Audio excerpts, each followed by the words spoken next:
ॐ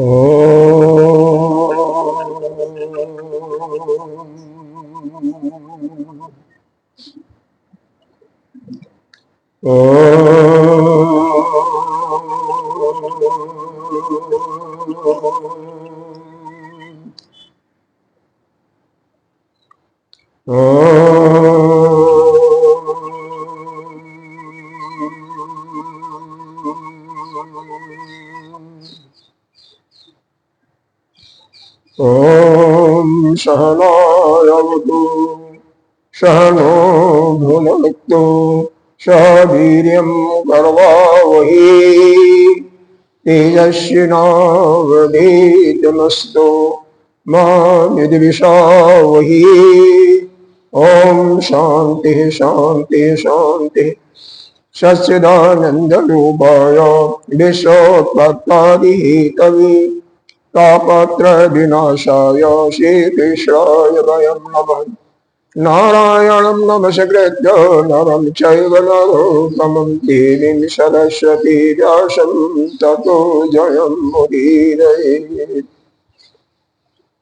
अखण्डमण्डलाकारं व्याप्तं येन चराचरं तदपदं दर्शितं येन तस्मै श्रीगुरवे नमः।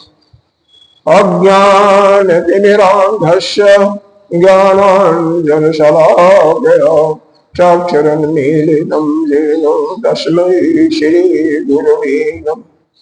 गुरुर्ब्रह्मा गुरुर्विष्णु गुरुर्देवो महेश्वरः गुरुः साक्षात् परं ब्रह्म तस्मै श्रीगुरवे नमः। त्वमेव माता च पिता त्वमेव बन्धो च सखा त्वमेव विद्याधरणि त्वमेव सर्वं मम देव देव। गजाननं भूतगणाधिसेवितं पपेतजम्बो फलचारुभक्षम् उमाशतं शोकविनाशकारकं नमामि गणेशपङ्कजम्। अनंत श्री विभूषित 1008 श्री पंचायती महानिर्वाणी अखाड़ा के वरिष्ठ श्रोती एवं वरिष्ठ महामंडलेश्वर एवं उत्तर प्रदेश संत समाज के अध्यक्ष श्री गुरुदेव भगवान के चरणों में कोटि कोटि नमन बंदन। निर्वाण पीठाधीश्वर अनंत श्री विभूषित 1008 श्री पंचायती महानिर्वाणी अखाड़ा के वरिष्ठतम आचार्य श्रोती एवं वरिष्ठ महामंडलेश्वर एवं बीकानेर राजस्थान के राजगुरु स्वामी जी के चरणों में कोटि कोटि नमन।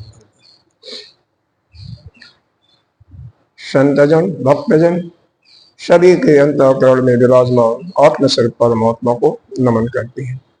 आइए गीता जी का ध्यान करते हैं।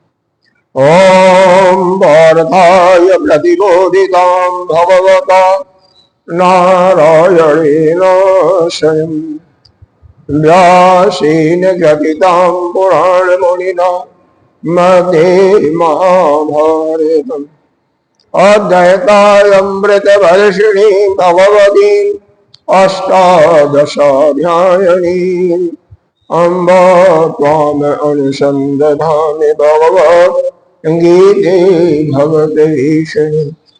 नमस्तुते व्यास विशालबुद्धे फुल्लारविन्दायतपात्रनेत्र येन त्वया भारततैलगुण प्रज्वालितो ज्ञानमयो प्रदीप। प्रपन्नपारिजाताय स्तोत्रवित्रयजनाय ज्ञानमुद्राय केशाय गीतामृतये नमः। सर्वोपनिषदो गावो दोग्धा गोपालनन्दन पार्थो वर्ष सुधीरभोक्ता दोग्धं गीतामृतं महत्। वसुदेवसुतं देवं कंसचारूरमर्दनं देवकी परमानन्दं कृष्णं वन्दे जगद्गुरुं। भीष्मद्रोणतथा जयद्रथजला गान्धारनीलोत्पला शैलग्राहवती कृपेण वहनी चरणेन लीलाब्दुला। अस्यस्तां विकर्णघोरमकरा दुर्योधनावर्तिनी शोतिरा खलु भाण्डैरणगी कवर्तकः केशव पराशर्यवचः सरोजममलं गीतार्थगन्धोद्गतम् नानाक्षारकेशरं हरिपदा सम्मोदनावोदितम् लोके सज्जन शतपदैर्हरापि पीयमानं मुदा भूयात् भारत पंकजं कलिमलकलंसिनो श्रेयस मोहं करोति वाचालं पंगुलं हयति जगद्गुरुमहं वन्दे परमानन्दमाधवम् जं ब्रह्मा वरुणेन्द्रो ब्रह्मरूपः अस्तवन्त्य दिव्यैस्तवैः वेदैशां जपदक्रमोपनिषदयै गायन्ति यमशानम् ध्यानावस्थितपदगतेन मनसा पश्यन्ति यमयोगिनो याशान्तं रविदुषुरसुरवरा देवाय तस्मै नमः देवाय तस्मै नमः।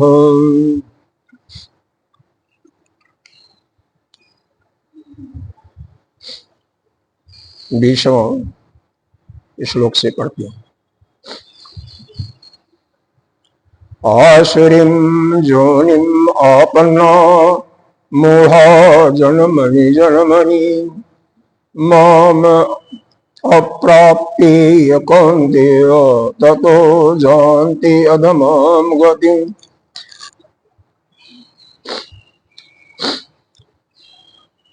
आसुरीं योनिम् आपन्ना, जो अज्ञानी हैं,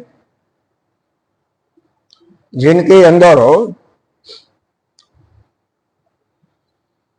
8वें से 18वें श्लोक तक के गुणों का वर्णन किया गया, वह ज्ञानी अज्ञानी जो हैं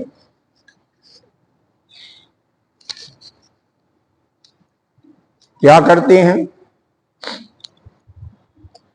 प्रतिपन्ना, मतलब प्रतिपन्ना, आपन्ना का अर्थ दिया प्रतिपन्ना, बारंबार आते और जाते हैं।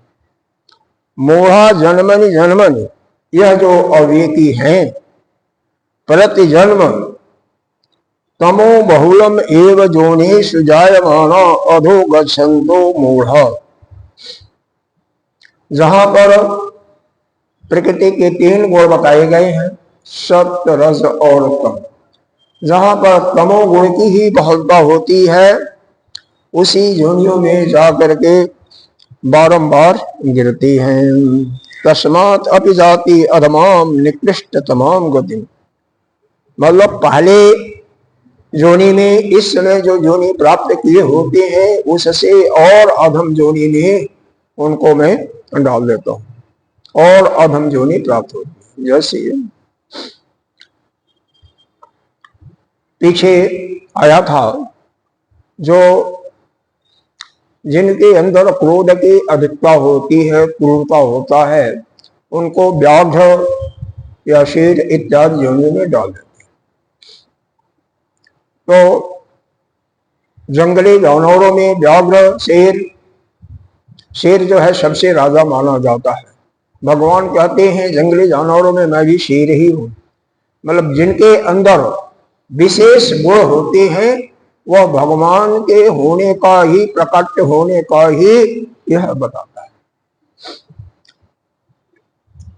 कि है तो भगवान सामान्य रूप से सभी के अंदर है, कण कण में मौजूद है, लेकिन किसी के अंदर विशेष गुण दिखाई दिया, चाहे वो मनुष्य हो, अन्य कोई प्राणी हो, कोई वस्तु हो, उसमें वह भगवान विशेष रूप से, भगवान का गुण विशेष रूप से रहता है।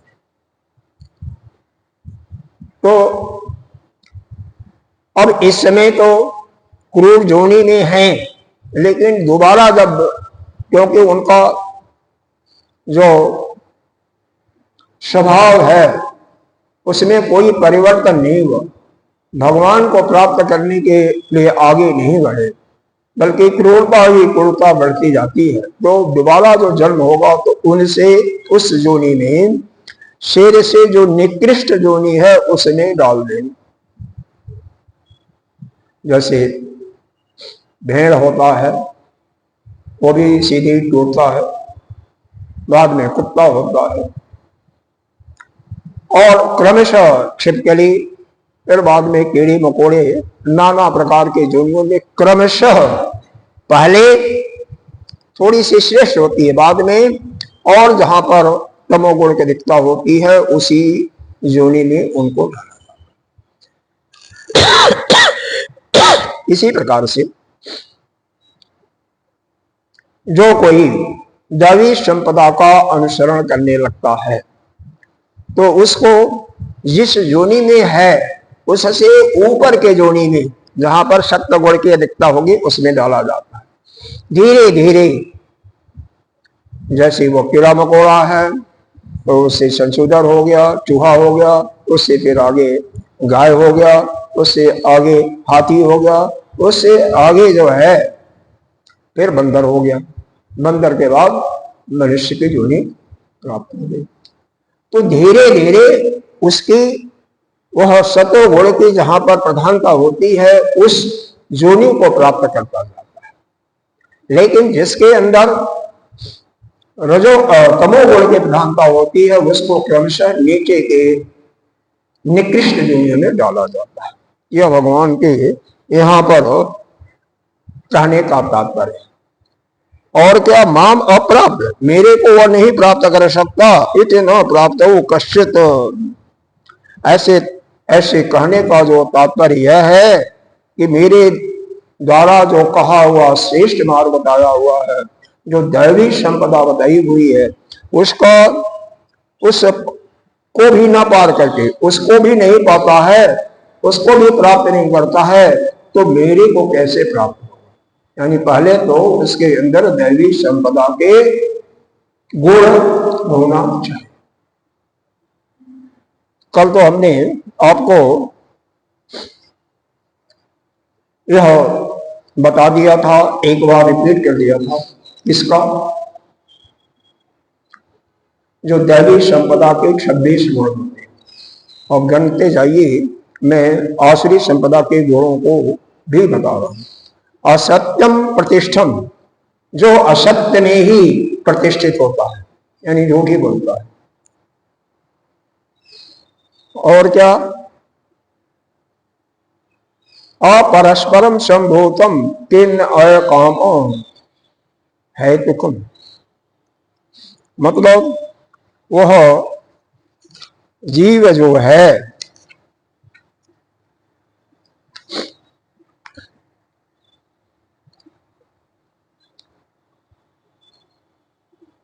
धर्म अधर्म, धर्म अधर्म क्या क्यों कहा गया भाई? क्योंकि धर्म अधर्म से ही यह मनुष्य का शरीर या कोई भी शरीर मिलता है। तो यहां पर यह बताने का प्रयास यह कर रहे हैं, आसुरा जन जगत आहु न च धर्मधर असभ्य तीक्षक, अर्थात पूर्ण और पाप की अपेक्षा से इसका शासन करने वाला कोई स्वामी नहीं है। अतः यह जगत बिना ईश्वर के, यानी वह ईश्वर की सत्ता को नहीं मानते। पहला गुण हो गया कि वह झूठ ही बोलते हैं, असत्य में ही जिनकी प्रतिष्ठा होती है। दूसरा गुण उनके अंदर यह होता है कि धर्म अधर्म करने से क्या प्रयोजन है, क्योंकि ईश्वर की कोई सत्ता तो है ही नहीं है, तो धर्म अधर्म करने का दूसरा कोई कारण नहीं है। केवल कामना ही, आगे दिया हुआ ना, अपरस्पर संभूतम किम किम अन्य काम है तो, मतलब पुरुष और स्त्री, नर और मादा आपस में संयोग करके इस सृष्टि की उत्पत्ति करते हैं। परस्परम संभूतम, परस्पर एक दूसरे से युक्त होकर के ही यह संसार की सृष्टि बनी है, क्योंकि वह अनिश्वरवादी मत के हैं, ईश्वर की सत्ता को नहीं मानते हैं। तो 8वें श्लोक में यह 2-3 गुण बताया गया। फिर आगे एताम दृष्टिम अवष्टभ्य, इसका मतलब क्या हुआ कि उनका दृष्टि का जो अवलंबन है वह भी नष्ट हो गया, स्वभाव नष्ट हो गया, वह परलोक के साधन से भी भ्रष्ट हो गए हैं। उनकी अल्प बुद्धि है, नष्ट आत्मनो अल्प बुद्धिया, उनकी बुद्धि अल्प हो गई। प्रभत्तो ओ उग्र कर्मावह, उग्र कर्म करने वाले होते हैं। क्षयाय जगतो हिताह, और संसार का नाश कैसे होगा इसी कार्य को करने के लिए तत्पर होते हैं। सोच लीजिए कि कैसे कैसे गुण है, काउंटिंग करते जाइए तो अच्छा रहेगा। वह काम के ही आश्रित हो करके दुष्पूर्व, मतलब मुश्किल से मुश्किल काम क्या करेंगे, कौन से काम करेंगे, वही जो गलत काम होगा। दम्भ अमान मदान नित्वा, दम्भ का तात्पर्य आपको बताया गया था, क्या होता है, पाखंड। मद से युक्त हुए हमें उनको मान ही की आवश्यकता होती है, लोग हमारा आदर करें, ऐसे ही उनका एक प्रकार से आग्रह होता है। अशुचि बनता, बाहर से भी अशुच रहते हैं, अपवित्र रहते हैं, और अंदर में तो काम क्रोध लोभ मद मोह मत्सर भरे हुए रहते हैं। क्यों? मोहात गृहीत्वा अशद ग्राह्य, अशद वस्तुओं का ही वह अपना मान करके, अशद वस्तुओं को ही सत्य मान करके मोह से घिरे होने के बाद, क्योंकि पहले बताया गया था तो आपको ध्यान होगा, तमोगुण का मुख्य जो फल क्या होता है, मोह। वह मोह ही उनको बांधता है। रजोगुण वालों को तिसरा बांधता है, और शतोगुण पिछले अध्याय में था, 14वें अध्याय में, रजोगुण को और शतोगुण वालों को सुख ही बांधता है। ये पीछे पढ़ चुके हैं। तो चूंकि यहाँ पर तमोगुण की बात हो रही है, दुष्ट प्रकृति वाले हैं, तो इसलिए वह कहा जा रहा है, वह काम के ही वश में होकर के दुष्पूर्व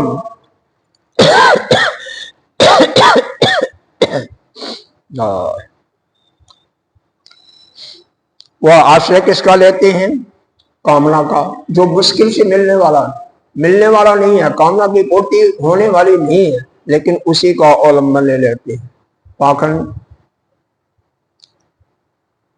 उनको मान ही चाहिए, सम्मान चाहिए। मदान्वित, मद से भी युक्त, और मोहात गृहीत्वा, और मोह को ही धारण करके ग्रहण प्रबंधते अशुचि बताओ, वह अपवित्र कार्यों में ही लगे रहते हैं। अंदर भी अशुचि है, अपवित्रता है, और बाहर भी है।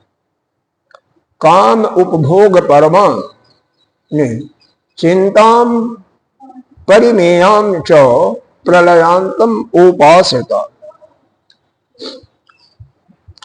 मतलब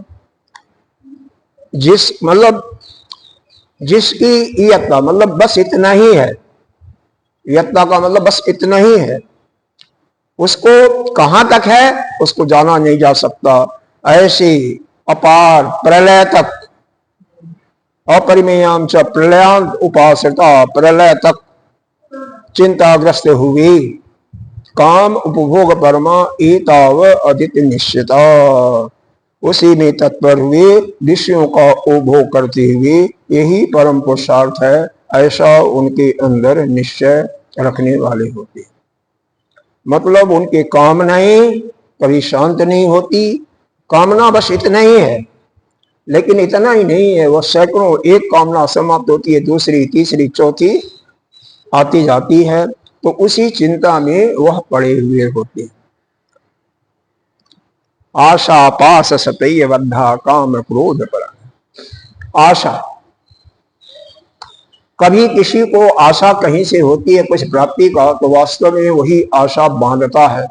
आशा पास सैकड़ों आशाएं होती है कि हमें अमुक से अमुक चीज प्राप्त होगा, तो सैकड़े आशाओं के बधा हुआ काम क्रोध करेगा, काम और क्रोध का अवलंबन लेकर के यहंते काम भोगार्थम अन्यायेन अर्थ संचय, अन्याय पूर्वक अपने कामनाओं का भोग करने के लिए धन का संचय करता रहता है। यह काम है। अब गणते जाइए, कम से कम 8वें से 18 11 श्लोक हैं, कम से कम एक में 3 तो है ही है, तो करीब 33 होते हैं। तो 33 34 इतने अवगुण बताए गए। अकाउंटिंग जो करेगा, मैंने नहीं किया है, कर लेना। एतम अद्य मया लब्धम इमं प्राप्तसे मनोरथम, यह इतना मैंने प्राप्त कर लिया, इतना और मुझे प्राप्त करना है, ये उनकी इच्छाएं होती है। और क्या, इदम इदम अस्तिदमम अपि में भविष्यत पुनर्धन, और भविष्य में मैं इतना धन इकट्ठा करूंगा। मतलब हमारे पास अभी इतना धन है, इतना धन और चाहिए, और भविष्य में इतना धन का और संचय कर लूंगा, यानी इकट्ठा कर लूंगा। उनकी दृष्टि इसी पर होती है। आप इस लोक व्यवहार में देखें तो ऐसे लोग बहुत मिलेंगे, और वो लोग इसी श्रेणी में आते हैं कि अभी अगर किसी सेठ के पास दुकान पर चले जाओ, छोटा हो बड़ा हो, वह गड्डी बनाता है, 100 की गड्डी है, तो जैसे ही 100 की गड्डी का कितना होता है, 10,000 होता है। 100 का एक गड्डी 10,000 होता है। जैसे 9,900 हुआ, फिर 10,000 होता है, 1 लाख होता है। 100 गुणे 100 कर दो, 100 गुणे 100, 1,000 10,000 होता है। तो जैसे उसका 9,500 9,900 हुआ, उसके मन में यही चलता है, एक 100 का नोट और मिल जाता तो 10,000, यह एक गड्डी हमारी बन जाती। ऐसे 50 का है, 10 का, 20, जो जिस श्रेणी में है उसी में सोचता रहता है, अभी इतना है, इतना और आ जाए, यही उनका चिंता होता है। अरे बड़े बड़े लोग सोचते हैं, या आप तो दुकानों पर काम किए हो ना, और देखे होगे शाम को जो गल्ला कहते हैं ना, उसको गल्ला की काउंटिंग होती है। गल्ला मतलब कितना हमारा शेष था, बैलेंस था, कितना आया और कितना खर्च हुआ और कितना होना चाहिए। अगर 1 रुपये का भी कहीं कमी हो जाए तो उनको नींद नहीं आती रात में। ऐसे लोग होते हैं। आढ़ो अभिजनवानस्मि, यह धनवान, यह आशा पास वाला हो गया था ना, आशा पास वाला हो गया था।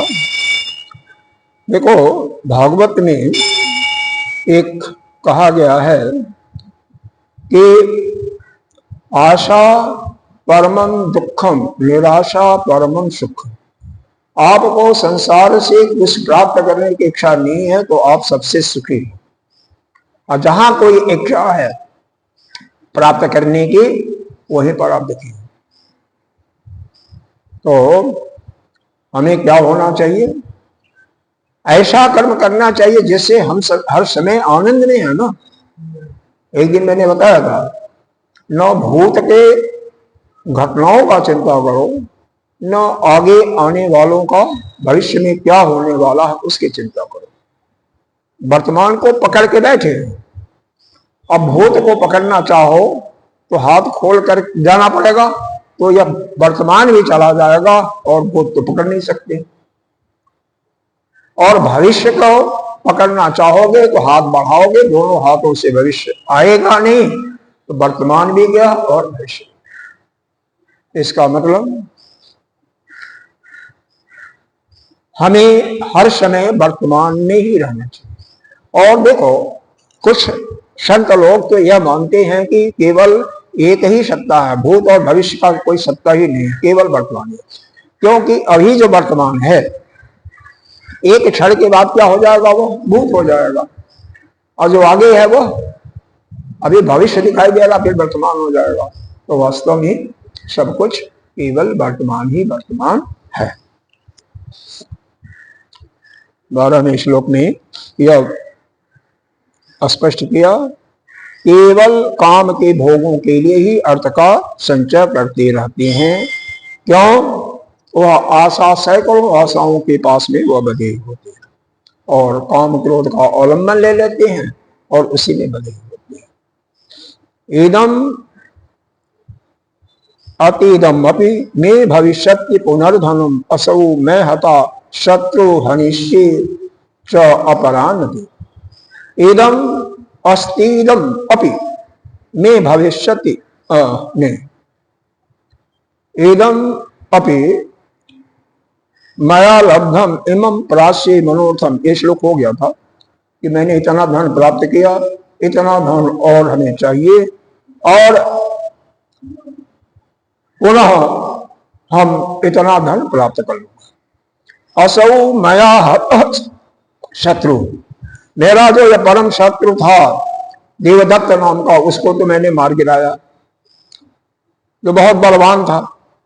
असौ मया हता शत्रु हनिष्ये च अपरान्ति, और भविष्य में बाकी को भी मैं मार दूंगा, जितने भी शत्रु हैं उनको भी मैं मार गिराऊंगा। ईश्वरो अहम, अहम भोगी, हम ही ईश्वर हैं, हम ही भोग करने वाले हैं, हम ही सिद्ध हैं, हम ही सभी प्रकार के बल से जीतते हैं। यह ऐसी सोच उनकी होती है आसुरी प्रकृति वालों की। आडो अभिजाना वापी, वह धनवान। यह श्लोक है 15वां। मैं धन से संपन्न हूं, अभिजानास्मि, और वंश की अपेक्षा से मैं अत्यंत ही कुलीन हूं।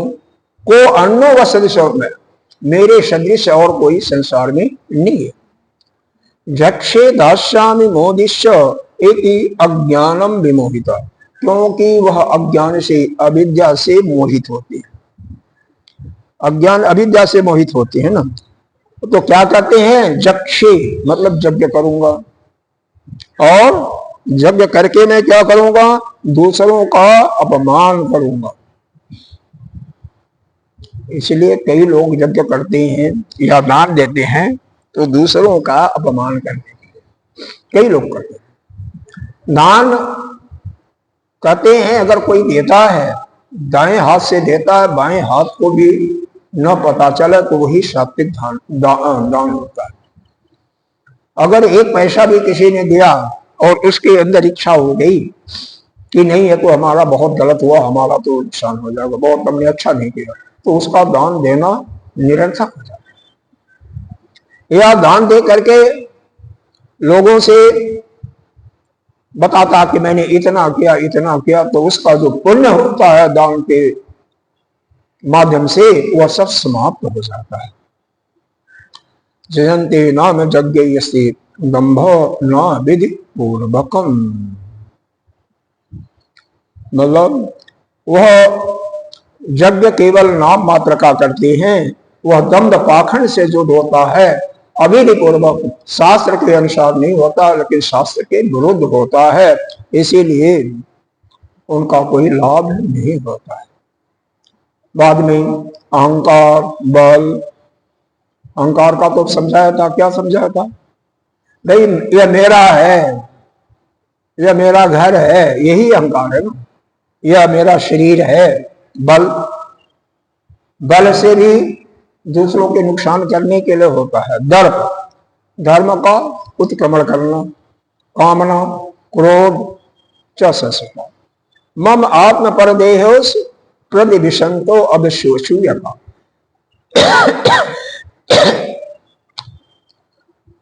अपने आत्मा का और दूसरे के देह में जो आत्मा है उससे वह ईर्ष्या करते हैं, अर्थात वह भगवान से ही द्वेष करते हैं। अगर कोई आपसे द्वेष करता है इसका मतलब वह परमात्मा से द्वेष करता है। क्यों? उसके शरीर में तो परमात्मा है ना। कोई अपना आत्महत्या करना चाहता है तो भी परमात्मा का ही देश करता, ईश्वर का ही वह उन्हीं का अपमान करता है।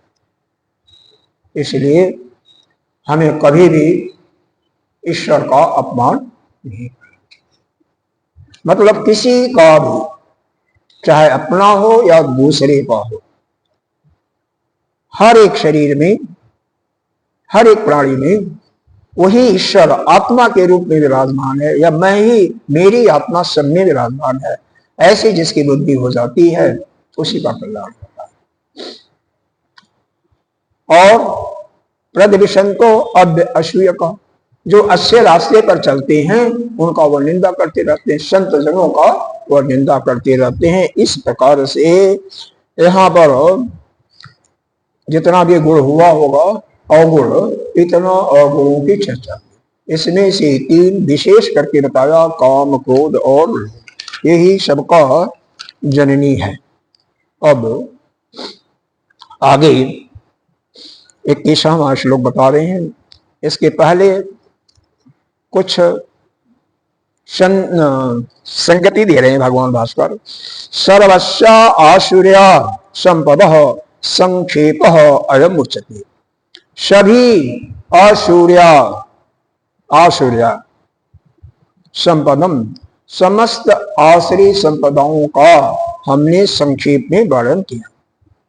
जस्मिन त्रिविदे एवं, जिन कामादि तीन भेदों में कौन कौन है, आसुरी संपत्ति के अनंत भेद होने पर भी सबका अंतर्भाव हो जाता है। मतलब जितने भी अवगुण बताए गए हैं सब इस तीन के अंदर ही समझ, काम, क्रोध और लोभ के अंदर, सारे के सारे जितने भी बताए गए हैं सब इन्हीं तीनों में, या यही तीनों मुख्य हैं। तीन ही गुण भगवान ने दैवी संपदा का भी बताया था। अभयम, सत्य, संशुद्धि यानी अंतःकरण की निर्बलता, स्वच्छता, और तीसरा बताया था ज्ञान योग अवस्थिता। ज्ञान योग अवस्थिता, ज्ञान योग में पहले ही श्लोक में आया है 16वें अध्याय। ज्ञान योग में वह अवस्थित हो। योग का मतलब क्या है, यहाँ पर योग का तात्पर्य है कि प्राणायाम के बल पर अपने इंद्रियों को, मन को वश में करके वह अपने ही ज्ञान में, अपने स्वरूप में स्थित, ऐसा। तो यह आश्रय संपत्तियों का नाना प्रकार के जो अंतर्निहित भेद हैं वह तीनों में समझ जाते। अनंत अपि अंतर्भवति जत परिहारेण परिहृत च भवति। तीनों का नाश करने से, यानी कौन तीनों, काम, क्रोध और लोभ, सारे दोषों का नाश हो जाता है।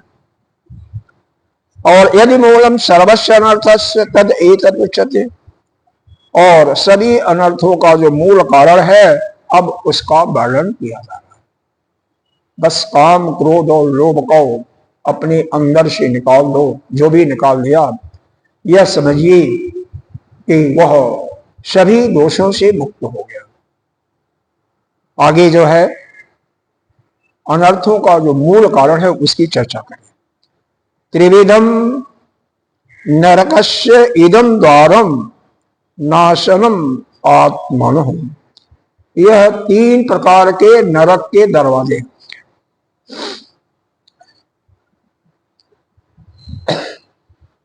इसका मतलब इन तीनों के माध्यम से ही पाप वृत्ति हमारे अंदर प्रवेश करती है, यही नरक के द्वार है। नाशनम आत्मनः, और आत्मा का यही नाश करते हैं। कौन, काम, क्रोध और यही तीनों। कामः क्रोध तथा लोभ तस्माद् त्रयम् त्यजेत्। इसलिए यह तीनों को, कौन कौन, काम, क्रोध और लोभ को हमेशा हमेशा के लिए क्या करना चाहिए, त्याग देना चाहिए। काम, क्रोध और लोभ को हमेशा हमेशा के लिए त्याग देना चाहिए। फिर पूछ रहे हैं किम ततः, और क्या है, वह कौन है। काम, क्रोध, लोभ तस्माद् एतत् त्रयम् त्यजेत्।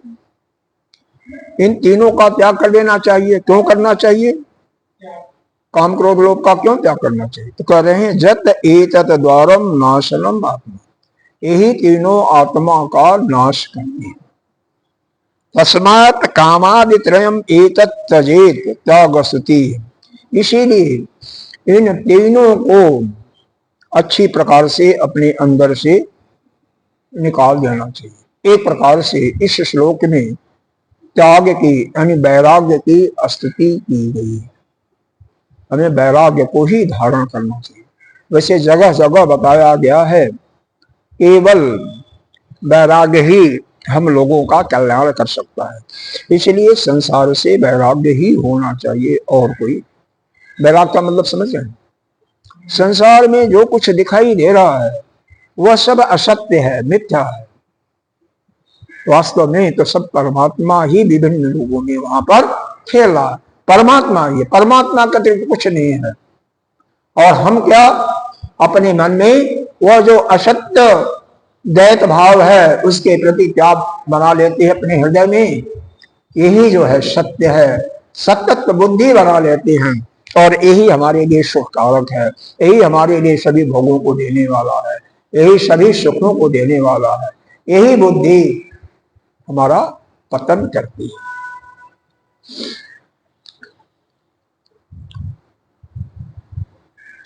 तो इस प्रकार से इन तीनों का त्याग करना तात्पर्य है कि भगवान भाष्यकार ने यहां पर त्याग की स्तुति किया है। देखो दूसरे अध्याय के 71वें श्लोक में आया है विहाय कामान सर्वान्, आया है ना, विहाय कामान सर्वान्। याद नहीं है? याद रखना चाहिए।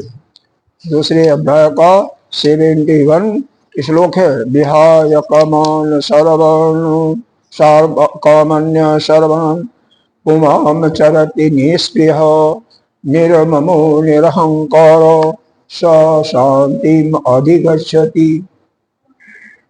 जो किसी से मोह नहीं करता, अपने अंदर अहंकार को भी पूर्ण रूप से त्याग कर देता है और सभी कामनाओं को त्याग कर देता है, और जो सुख होता है उसकी भी इच्छा नहीं करता, यह आए हमारे पास, जो कुछ है उसी में संतुष्ट रहता है। तो त्याग की यहाँ पर दूसरे अध्याय में भी निंदा की, अरे स्तुति की गई, क्योंकि त्याग ही सभी का मूल है। त्याग करने से ही आपको परम पद की प्राप्ति होती है। 12वें अध्याय का भी 12वां श्लोक है, उसमें भी यही बताया गया है। क्या बताया गया है? श्रेयो हि ज्ञानम अभ्यासात् अज्ञानम, श्रेयो हि ज्ञानम अभ्यासात् ज्ञानात् ध्यानम विशिष्यति ध्यानात् कर्म फल त्यागम त्यागात् शांति अनंतरम। त्याग से ही अनंतर हमेशा शांति की प्राप्ति होती है। श्रेयो ही ज्ञान अभ्यास है, अभ्यास से ज्ञान श्रेष्ठ है, और ज्ञान से ध्यान श्रेष्ठ है।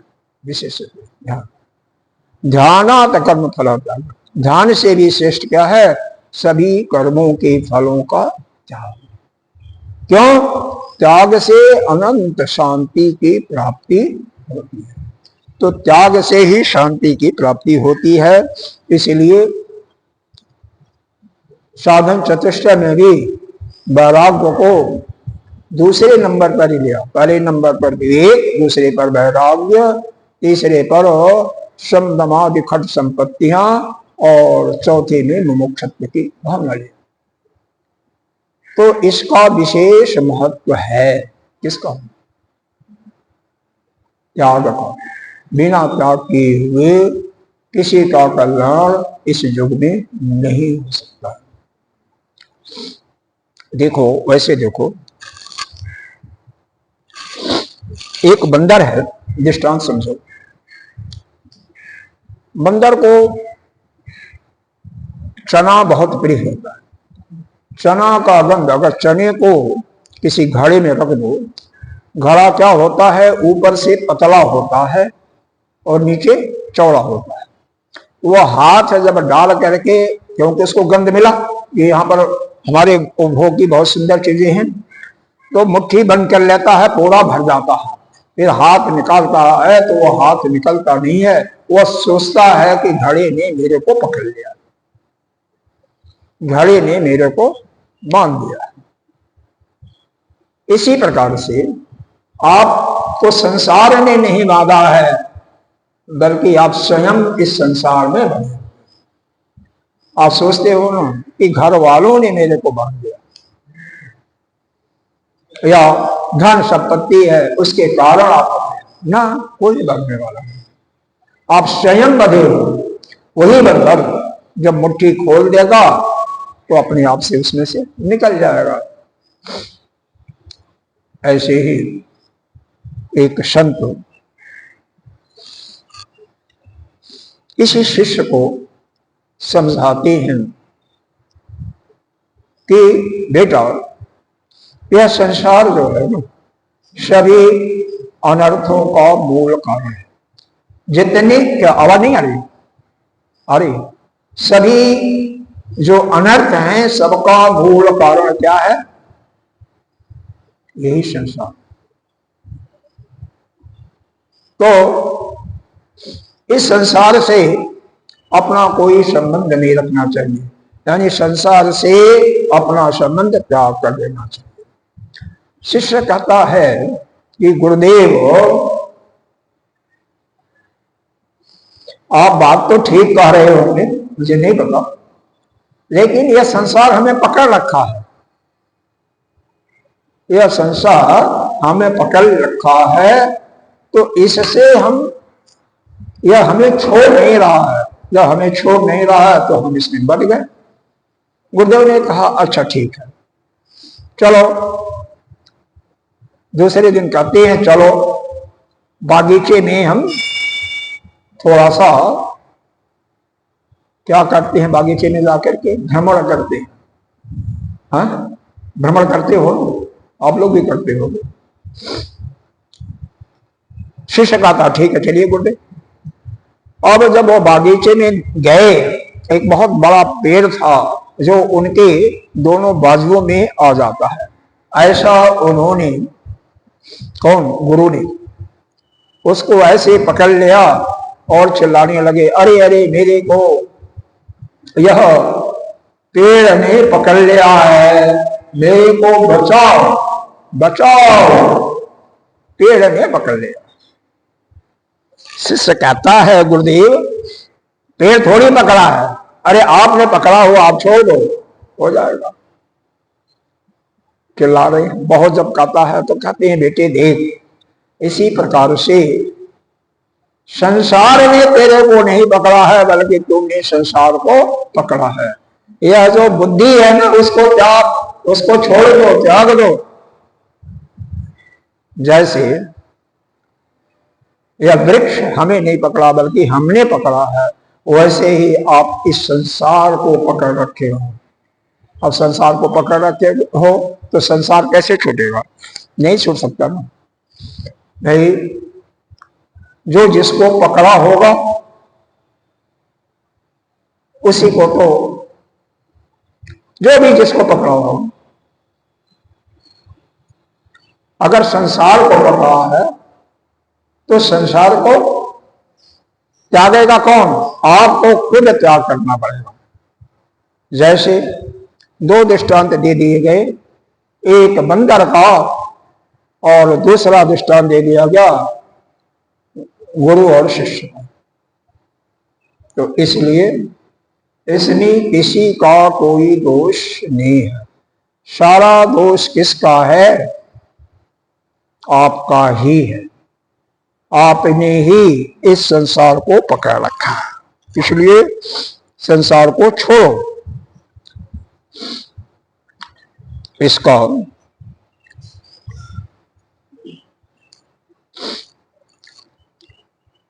एक समय का भाष्य देखें। त्रिविधम का अर्थ दिया प्रकार से, 3 प्रकार से।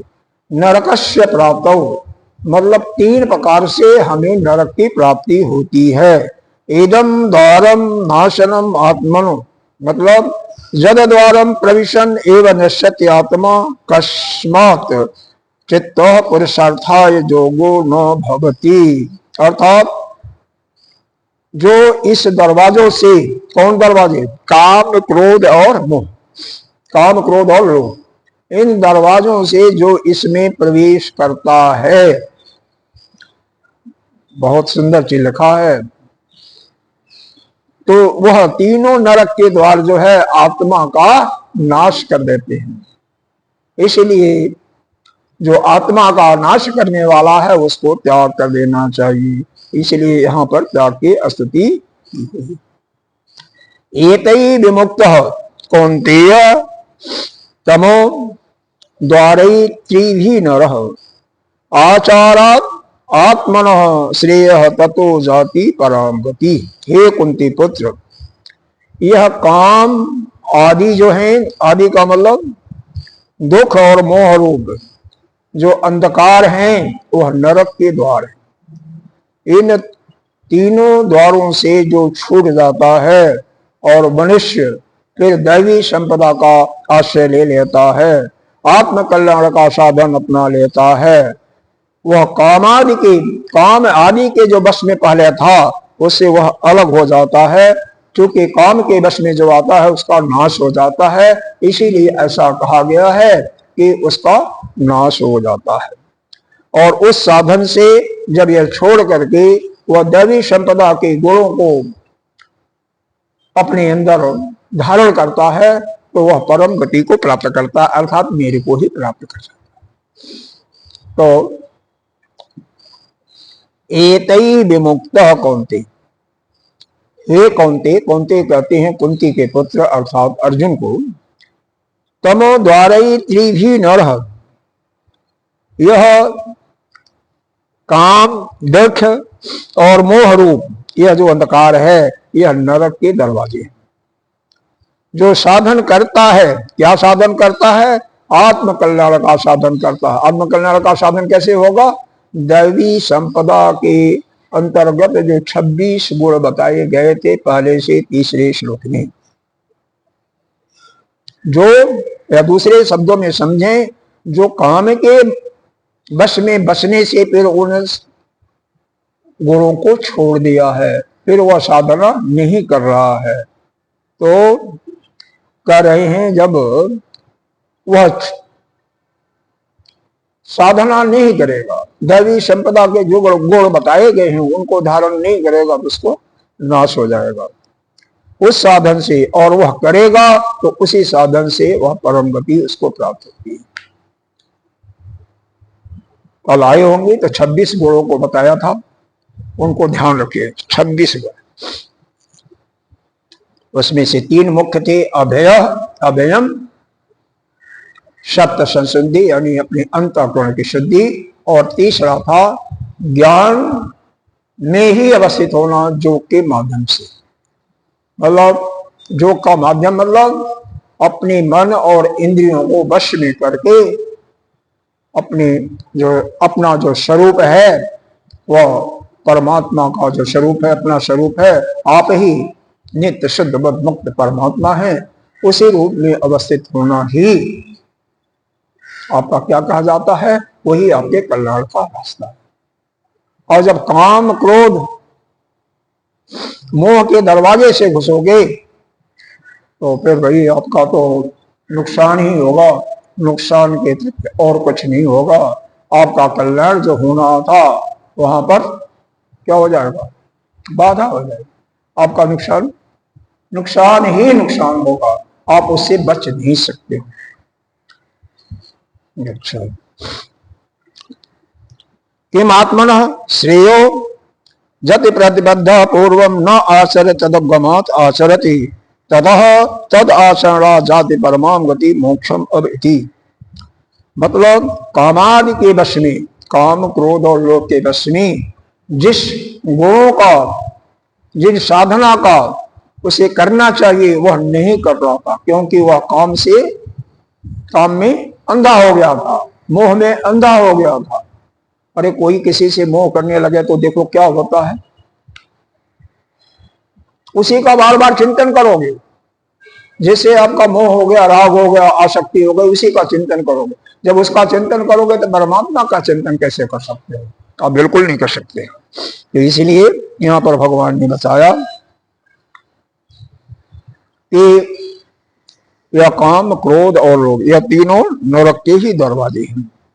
और इसको जो त्याग करके जो दैवी संपदा के अंदर जो गुण बताए थे उनका जो आश्रय ले लेता है, अवलंबन ले लेता है, उसको मोक्ष प्राप्त होता है और परम गति यानी मेरी ही गति प्राप्त होती है। फिर उसको संसार में आना जाना नहीं पड़ता है। यहाँ पर अगले श्लोक का संगति लगाते हैं भगवान। अंतिम श्लोक है सर्वस्य, नहीं अभी दो श्लोक, सर्वस्य एतस्य आसुरः संपत्ति परिवर्जनस्य श्रेय आचार्य च शास्त्रम कारणम शास्त्र प्रमाणाद उभयम शक्यम कर्तुम न अन्यथा। आसुरी संपत्ति के त्याग का और जो कल्याण करने वाले हैं उन आचरणों का मूल कारण क्या है? शास्त्र। शास्त्र से ही आपको मालूम होता है क्या करना चाहिए और क्या नहीं करना चाहिए। शास्त्र ही प्रमाण है, शास्त्र प्रमाणों से ही दोनों को किया जा सकता है, अन्यथा नहीं। यानी जो शास्त्र में लिखा है उसी के अनुसार हमें करना चाहिए, जो शास्त्र ने मना किया है उसको नहीं करना चाहिए।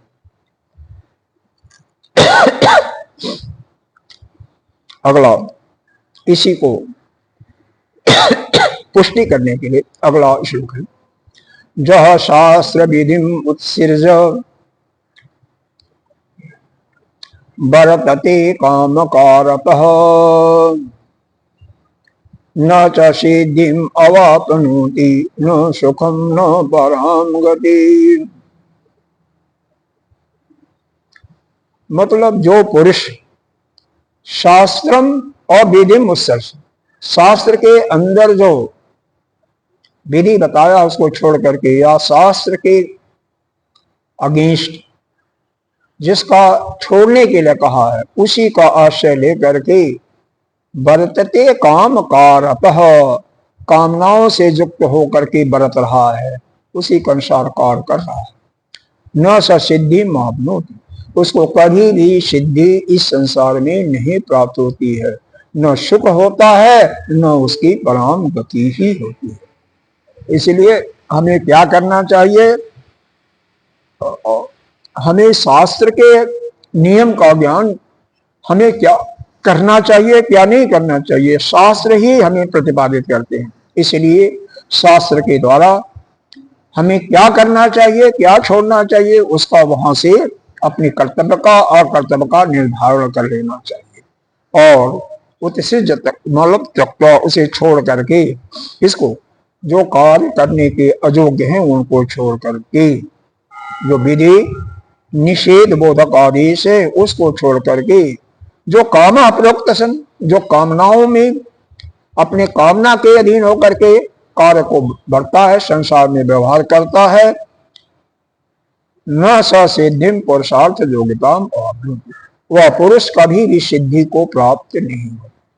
न अपि अस्मिन् लोके सुखम, न तो इस लोक में सुख रहता है, सुखी रहता है, न पराम प्रतिष्ठाम गति स्वर्ग मोक्षम, न उसकी परम गति होती है, न उसका स्वर्ग होता है, ऐसा यहाँ पर बता दिया। इसलिए हमें क्या करना चाहिए? शास्त्र ने जो विधि बताई है, जिन कामों को करना चाहिए उनको करना चाहिए और जिसका त्याग करने के लिए कहा उसका त्याग करो। शास्त्र ने कभी भी नहीं कहा कि चोरी करो, झूठ बोलो, आप किसी को मारो, हिंसा करो। तो जो शास्त्र ने मना किया हुआ है उसको हमें त्याग देना चाहिए। शास्त्र ने तो यह कहा है स्वाध्याय से कभी भी प्रमाद नहीं करना चाहिए, हमेशा स्वाध्याय करते रहना। तो जो स्वाध्याय करना चाहिए उसका शरण लो, उसके अनुसार करोगे तो आपका कल्याण होगा। मतलब जो शास्त्र ने कहा है उसी के अनुसार आप चलोगे तो आपका कल्याण होगा, नहीं तो आपको न तो परम गति प्राप्त होगी और न तो मोक्ष ही मिलेगा, न सुख ही मिलेगा, कुछ भी आपको नहीं मिलेगा। अब अगला श्लोक समझ में आ रहा है अच्छे ना? मतलब शास्त्र ही हमारे लिए प्रमाण है। शास्त्र में जिन कार्यों को विधि पूर्वक करने के लिए कहा है उसको करना चाहिए और जिसको त्यागने के लिए कहा उसको त्याग देना चाहिए। बारंबार कहा जा रहा है कि काम क्रोध लोभ ये तीनों नरक के द्वार है, इनको छोड़ देना चाहिए। तो छोड़ दो भाई, क्या बात है, जो पड़े हो इनके अधीन। अब अगला श्लोक अंतिम श्लोक है। तस्मात् शास्त्रम प्रमाणम ते कार्य कार्य अकार्य व्यवस्थितौ ज्ञात्वा शास्त्र विधो नोक्तम कर्मम करतुम अर्हसि।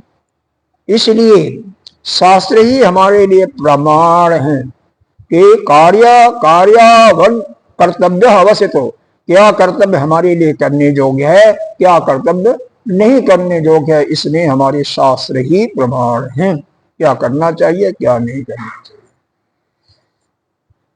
उसको जान करके बुद्धवा, जो उसको जान लेता है ज्ञानी, शास्त्र विधोक्तम विधि, शास्त्र के अनुसार ही, शास्त्रेण विधानम, शास्त्र के विधि के अनुसार करता है या नहीं करता, जो मना किया उसको नहीं करता है। इति एवं लक्षणम तेन उक्तम स्वकर्म जततः। इसलिए ऐसा जो कर्म करता है वही उचित है। मतलब शास्त्र नहीं, शास्त्र कौन है? आपको 10 शास्त्रों का वर्णन किया गया, चारों वेद, ऋग्वेद, यजुर्वेद, सामवेद, अथर्ववेद, और फिर 6 शास्त्र और हैं। कौन कौन है? इसमें आपका शब्द आता है और एक डिक्शनरी कहते हैं उसका, यह काम, क्या कामों का जो विधान बताया है वेदों में उसको उसी के अनुसार करना चाहिए। नाम पर्टिकुलर अभी आ जाएगा मेरे। और क्या? व्याकरण, छंद और ज्योतिष। डिक्शनरी का नाम दिया निरुक्तम। निरुक्त का अर्थ होता है संस्कृत से हिंदी या दूसरे भाषाओं में जो अनुवाद करते हैं उसका नाम दिया निरुक्तम। व्याकरण जहां पर कर्ता, कर्म, क्रिया, विशेषण और अव्यय का बोध होता है, कैसे करना चाहिए उसका लिए वह दिया, तो वहां पर व्याकरण। छंद, कहां पर पुल स्टॉप लगाना है, कहां पर कॉमा लगाना है, कहां पर क्या करना है, इसको दिया छंदो। ज्योतिष तो सभी वेदों की आंख ही है, नेत्र ही है।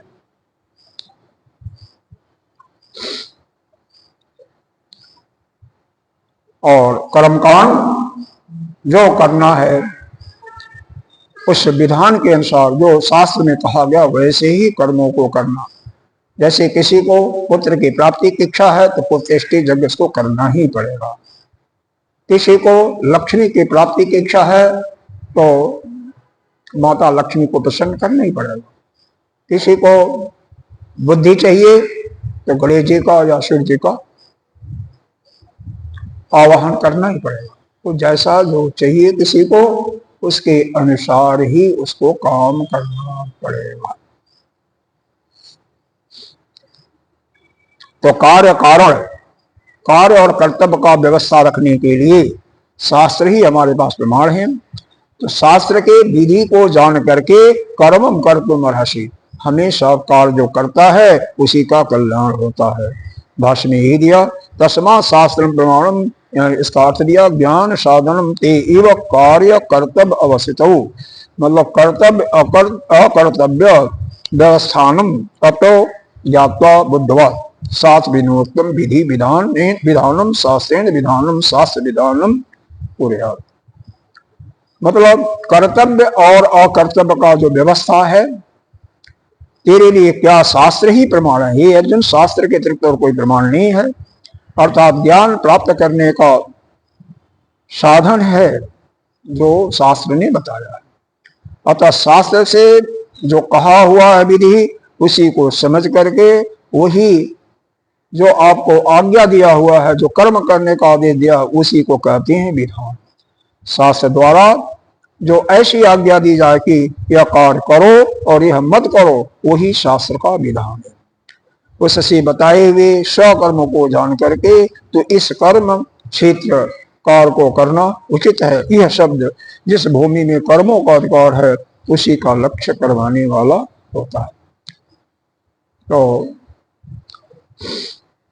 इस प्रकार से हमारे 23 और 24 जो श्लोक हैं, यह शास्त्र को प्रमाण बताए कि शास्त्र के अनुसार ही हमें कर्तव्य करना चाहिए, जो मना किया है उसको नहीं करना चाहिए। इति श्री महाभारते सहस्राम संहितायां वैशिष्ट्यां भीष्म पर्वणि श्रीमद्भगवद्गीतासु उपनिषत्सु ब्रह्म विद्यायां योगशास्त्रे श्रीकृष्ण संवादे देवासुर संपद विभाग त्रयो नाम षोडशो अध्याय। अब कल जो है हम लोग अगले अध्याय का श्री गणेश करेंगे। ओम पूर्णमिदः पूर्णमिदं पूर्णात् पूर्णस्य मुच्यते पूर्णस्य पूर्णमादाय पूर्णमेवावशिष्यते।